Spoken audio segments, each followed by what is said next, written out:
بسم اللہ الرحمن الرحیم۔ آج ہمارا کی آیت نمبر 3 لے کر آپ کی خدمت میں حاضر ہے۔ یہ ایک تفصیلی آیت ہے اور جناب رسول اللہ صلی اللہ علیہ وسلم پر نازل ہوئی تھی۔ جہاں تک اس آیت کا تعلق ہے، اس میں تفصیلی طور پر بیان کیا گیا ہے کہ اے مومنو، بے شک تم پر کچھ جانور حلال کیے گئے ہیں، تو جو چوپائے ہیں ان کا کھاؤ پیو، لیکن اگر تم نے وہ کسی غیر اللہ کے نام پر کوئی چیز کھائی ہے تو تمہارے حق میں سب سے بڑا ہے۔ دوسری طرف اللہ تعالیٰ فرماتے ہیں کہ خنزیر کا گوشت اور خون مومنوں کے لیے سب سے زیادہ زہری قاتل ہے، کیونکہ وہ ہے جسے ہر امت میں ہر مسلمانوں کے جو ہے وہ ناپسندیدہ قرار دیا گیا۔ اس کے بعد کہا جاتا ہے کہ جو چھپائے ہیں وہ اللہ تعالیٰ نے حلال کر دی ہے، ان میں سے کچھ اگلوں میں سے بھی ہیں جو اللہ تعالیٰ نے حلال کی ہیں، جن کا بیان ہم آگے بتائیں گے۔ اس کے بعد اللہ رب العزت یہ فرماتے ہیں کہ بے شک جو لوگ بھلائی کا ارادہ کرتے ہیں اور نیکی کی طرف بڑھتے ہیں تو وہی لوگ اللہ تعالیٰ کو بہت زیادہ محبوب ہیں۔ اب یہاں پر چھپایوں کا جہاں تک تعلق ہے تو اس کے ذبح میں اللہ کا نام لے کے ذبح کرنا ایک بکریوں کاٹنے والے کا کسائی اس کو ذبح کرنا، اس کو بہت زیادہ آزی سے تکلیف دیے بغیر ایک جانور کا گوشت بنانا ہے۔ اور پھر یہ ہے کہ ایک انسان کی سب سے بڑی کوشش ہونی چاہیے کہ اللہ تعالیٰ قرآن مجید میں بیان ہے کہ اللہ کو تمہارے گوشت اور خون کی کوئی کمی نہیں، بے شک اللہ تعالیٰ کے یہاں جو پہنچتا ہے وہ تمہارا تقویٰ اور وہ تمہارا متحمل ہونا ہے، تمہارا اعتدال پسند ہونا ہے۔ جہاں تک بات ہے عید الاضحیٰ کے حوالے سے، وہ عید ہے جو منائی جاتی ہے جہاں پہ اسماعیل کی ایک ایسی شاخ سے نبی اور نبوت بخشی جانے پر، جس میں آپ اپنے والد کو کہتے ہیں کہ آپ بے شک مجھے فرمانبرداروں میں سے پائیں گے، کیونکہ آپ کے والد کو اللہ کی طرف سے حکم ہوتا ہے کہ یہاں پر رہ کر آپ مسلمانوں کو کہیں کہ آپ بس اللہ تعالیٰ کی وحدانیت کو مانیں اور پھر اپنے بچے کو لے کر یہاں سے جانے کی کوشش کریں۔ جناب ابراہیم علیہ السلام دعا کرتے ہیں بنیادیں بلند کرتے وقت کہ اللہ اس زمین کو پھلوں اور پودوں کا گہوارہ بنا، گیہوں کا گہوارہ بنا۔ پھر جناب حاجہ علیہ السلام جو سعی کرتی ہیں مکہ سے منی کی طرف، صفا کی طرف، معاف کیجیے گا، مکہ سے منی کی طرف، تو اس دوران بچوں کو پیاس لگتی ہے جو وہ پانی مارتا ہے زور زور سے اپنے پیر سے، آب زمزم پھوٹ پڑتا ہے، تو یہ جو مکے کا پاک پانی ہم وہاں جا کے پیتے ہیں، آب زمزم ہے، اس کے لیے ویل بنائیں گے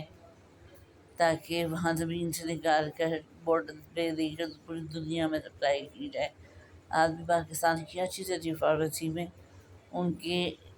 جو ڈرائلڈ جو ہیں وہ پانی کے ذخائر موجود ہیں، امپورٹ ہوتے ہیں۔ اس طرح ایسے کہا جاتا ہے کہ کچھ واقعات ہیں جن میں اللہ تعالیٰ نے بہت زیادہ کی ہے اپنی شان۔ 10 سے 12 باتیں ایسی ہیں جو ایک ذبیح اللہ یا اللہ کے نام پر ذبح کیے جانے والے جاندار کے لیے ضروری ہے۔ اگر تو ایک جانور ہے اور وہ کسی دوسرے جانور سے لڑ رہا ہے اور اس کا سینگ ٹوٹ جاتا ہے تو وہ جانور قربانی سے مستثنیٰ ہے، اس سے قربانی نہیں ہوگی۔ اگر ایک جانور دوسرے جانور کے ساتھ مار پیٹ تو نہیں کرتا، لیکن ساجھیداری کچھ ایسی کرتا ہے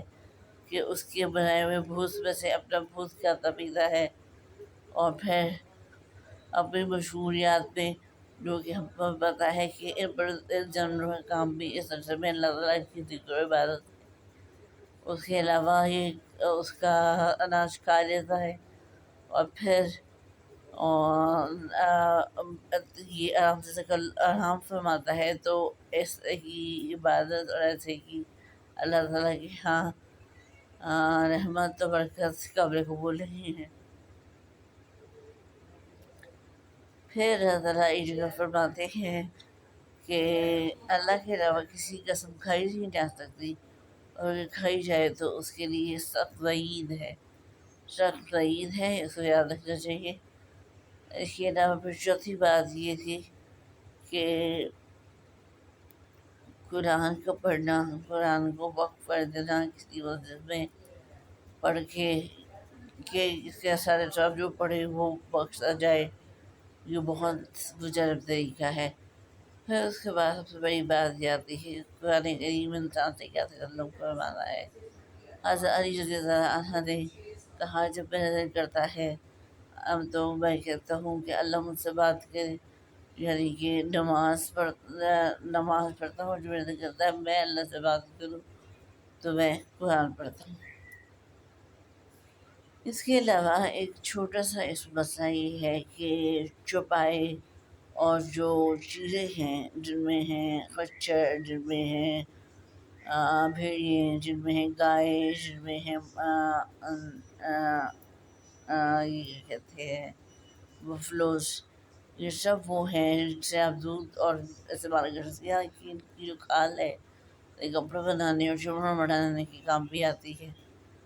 تو اس وجہ سے آپ نے کوشش کری ہے کہ آج کی نسل کو عملی طور پر اپنائیں بھی۔ قرآن کے بیان کے مطابق اس سورت کو بہت زیادہ خاص مانا جاتا ہے۔ سورہ مائدہ کی آیت نمبر 3 ہے جس میں اللہ تعالیٰ نے جو بتایا ہے وہ پہلی میں طلاق اور اس کے مدارج، اور اس کے بعد پھر عورتوں کے نام نفقے،